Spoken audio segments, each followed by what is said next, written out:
আনহাতে আমাৰ বহুবল্কী মন্ত্ৰী জয়ন্ত মল্ল বৰুৱাই কালি এটা কথা কৈছে, মানে তেওঁৰ ছোৱালী হেনো খুব ভাল ফলাফল কৰিছে, গতিকে তেওঁ আমেৰিকাত পঢ়িব। আৰু ছোৱালীজনীয়ে দেউতাকক কৈছে হেনো যে তেওঁ আৰু মানে আমেৰিকাৰ পৰা ঘূৰি অসমত কাম নকৰে, কাৰণ তেওঁকো মানুহে এনেকে ক'ব। এতিয়া আমাৰ প্ৰশ্ন হ'ল, বিশ্বগুৰুৰ দেশ ভাৰতবৰ্ষ, গতিকে বিশ্বগুৰুৰ দেশ ভাৰতবৰ্ষৰ এখন ৰাজ্যৰ এজন কেবিনেট মন্ত্ৰীৰ ছোৱালীয়ে পঢ়িব পৰা কোনো শৈক্ষিক প্ৰতিষ্ঠান ভাৰতবৰ্ষত নাই নেকি? কিয় আমেৰিকালৈ যাবলগীয়া হ'ল? এই কথাবোৰ আপোনালোকে কওক, বুজাওক। মানে কি কি এনেকুৱা তেওঁ মেধাৰ আকৰ, মেধাৰ ভঁৰাল যে ভাৰতবৰ্ষত তেওঁ পঢ়িব পৰা শিক্ষা অনুষ্ঠান নায়েই? স্পষ্ট কৰি দিলে আমি উপকৃত হ'ম, স্পষ্ট কৰি দিলে অসমৰ লাখ লাখ শিক্ষাৰ্থী উপকৃত হ'ব।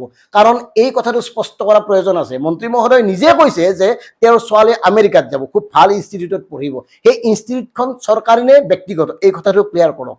কাৰণ ভাৰতবৰ্ষত যদি আপোনাৰ ছোৱালী পঢ়িব পৰাকৈ কোনো শিক্ষানুষ্ঠানেই নাই, তেতিয়াহ'লে কিহৰ বিশ্বগুৰুত দেখে আপোনালোকে? কিয় এইবিলাক ফাল্টুমি কৰি থাকে? কি ফাঁকিবাজ কথাবোৰ কৈ থাকে? গতিকে কথাবোৰ মন কৰিব ৰাইজ, এওঁলোকক কয় এটা কৰে এটা। এওঁলোকৰ চৰিত্ৰবোৰ, এওঁলোকৰ মুখাবোৰ লাহে লাহে খুলি আহিছে। এই লোকসকলে কংগ্ৰেছক ধ্বংস কৰিছিল, এতিয়া বিজেপিকো ধ্বংস কৰিব, এইটো একদম স্পষ্ট কথা। কাৰণ এওঁলোকৰ স্বভাৱ চৰিত্ৰ সলনি নহয়, সলনি হ'ব নোৱাৰে।